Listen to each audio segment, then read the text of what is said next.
All right, this one's gonna get wild. The earthly throne of Satan, magical amulets, armed angels, wizards and talking donkeys, sword-swallowing Jesus is back, curses, forbidden food, and sex. I mean, I told you that the book of Revelation gets weird and wild, and this next part is no exception. You see, we're doing this whole series on the book of Revelation because when the world gets chaotic, there's a subsection of the population that loves to run to the book of Revelation trying to find apocalyptic answers for their current chaos. And you can find links to everything that we've covered so far in the description below. But today, this video is going to be about the third message from Jesus to the Christians living at the end of the first century, in particular, in the city of Pergamum, which is located in modern-day Turkey. Now, Pergamum was one of the most deeply religious cities in Asia, probably because it was nestled on the top of a mountain, proximity to the gods. It was home to the largest altar to Zeus, and it was the site of the first temple built to honor the Roman Emperor Augustus, who had been given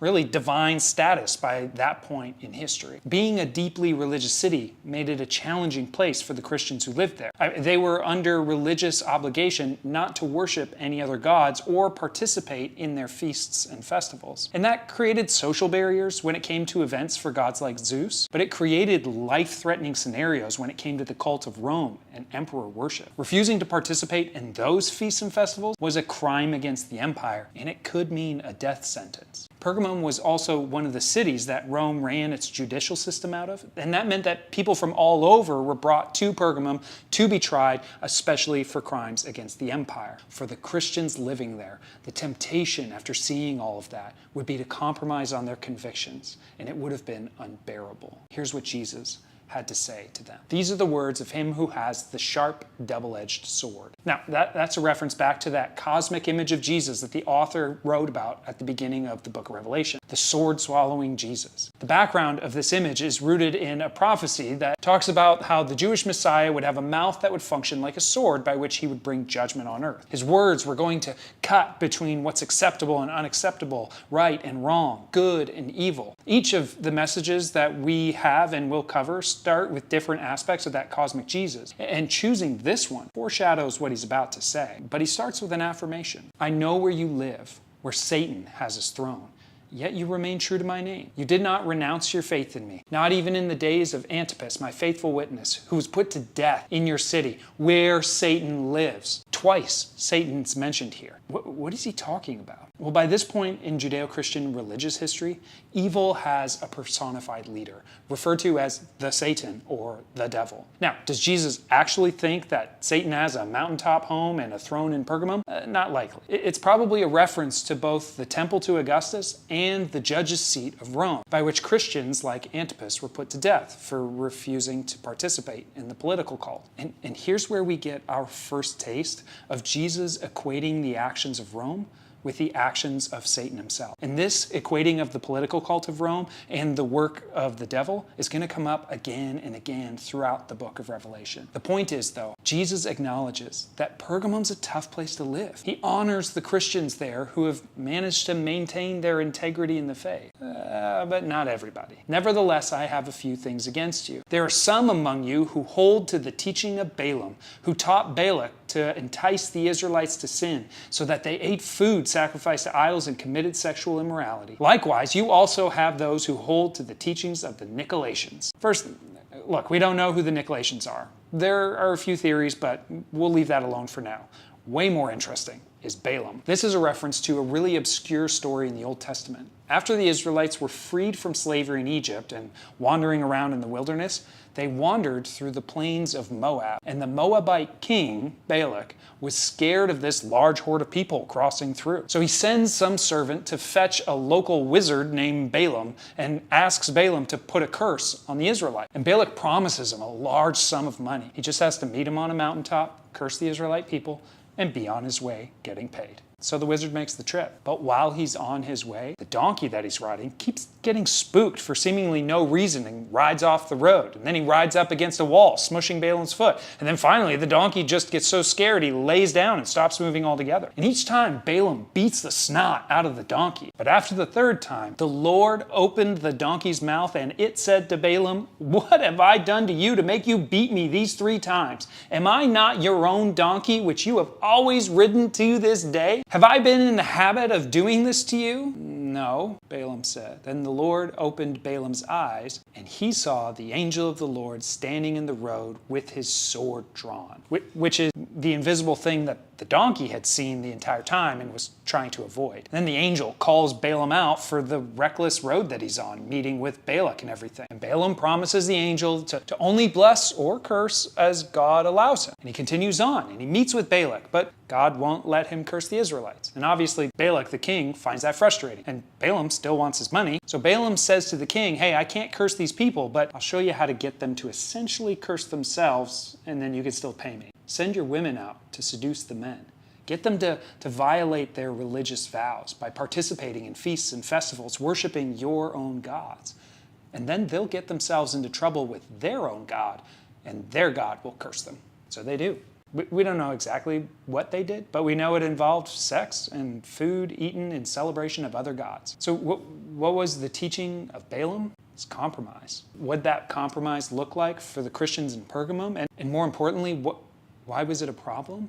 It probably meant that they participated in the feasts and festivals of other gods or the cult of Rome. Again, why does that matter? Why is that a problem? Well, those cults and religious practices involved a ton of behaviors that would have violated the values and convictions of people in the Judeo-Christian traditions. For example, we know that based on some party invitations that we have during those festivals, that servants of a wealthy host would be offered to party guests as objects to be used for their sexual proclivities. Now you have to understand, this wasn't about Christians being prudes. It was about not participating in practices that dehumanize someone, no matter their station in life. That person was someone Jesus thought was worth dying for. It's not just about whether or not you can eat meat sacrificed to an idol in good conscience. It's about everything else that was a part of those meals. Attending those feasts would be sort of like me getting brunch with a friend at a brothel. It's a compromise that I just can't do. But some of them were, and Jesus was not having it. Repent, therefore, otherwise I will soon come to you and will fight against them with the sword of my mouth. Whoever has ears, let them hear what the Spirit says to the churches. To the one who is victorious, I will give some of the hidden manna. I will also give that person a white stone with a new name written on it, known only to the one who receives it. Hidden manna, white stones? The hidden manna is a reference to the Old Testament wandering in the wilderness stories again. You see, back then, God fed his hungry people with bread from heaven that appeared on the ground every single morning. Why'd they call it hidden? There's some debate about this, but essentially, no one knew where it came from, hence hidden. The point for the Christians in Pergamum is that Jesus is saying, hey, listen, I get that living there, you're in a wilderness of sorts. But I'm telling you, you don't have to compromise to flourish. I'll feed you. Then what about the white stone with the name written on it? Now this one's even more difficult, but here are a bunch of options for interpretation. The word for stone is also the same word for jewel, which means it could be a reference to the jewels in the Old Testament Jewish priest's garment. The jewels then represented the whole family of God. Second, it could represent an acquittal vote. It was common for black and white stones to be used as voting tools in that time as in a judgment process. Cast a white stone, not guilty. Black stone, guilty. White stones were also used as tokens given to a gladiator who's being discharged. I mean, gladiators were given one as proof that they sustained their battle and were victorious, or at least survived. Or finally, and I think kind of most interestingly, it could be like a magical amulet. Amulets were common in religious cults back then. You'd have an image on one side of the amulet that faced out, and then on the reverse side of the stone, you'd have some inscription of some kind. Amulets had a variety of different magical purposes too. It was to protect the wearer from demons or sickness or harm, all kinds of stuff. The fact that only the recipient would know the name inscribed on it is why some scholars postulate that maybe the white stone is like an amulet.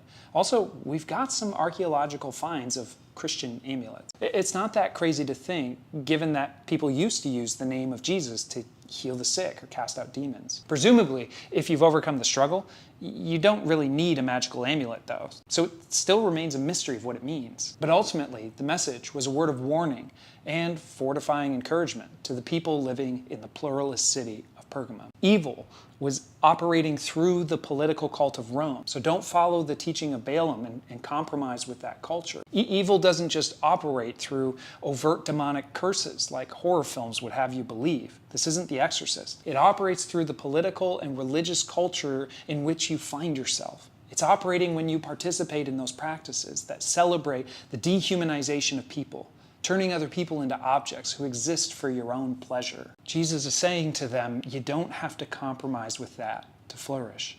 I will feed you.